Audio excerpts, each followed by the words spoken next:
Hello! In today's video lesson, I'll show you the final's best crosshair settings. Make sure to watch till the end so you understand every step.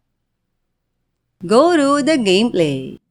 Then supply all necessary values. Enter the gameplay settings, region, and enter crosshair values with the values given on the screen. Go to Settings, then Gearbox. Click on the player icon on the upper right corner of the screen. Then join Discord and hit play. Go to Quick Play. Then practice reigns. Wait for it to be found and loaded for you to join. That's all for now, everyone. Don't forget to like and subscribe to our channel so you won't miss any helpful tutorials. Thanks for watching.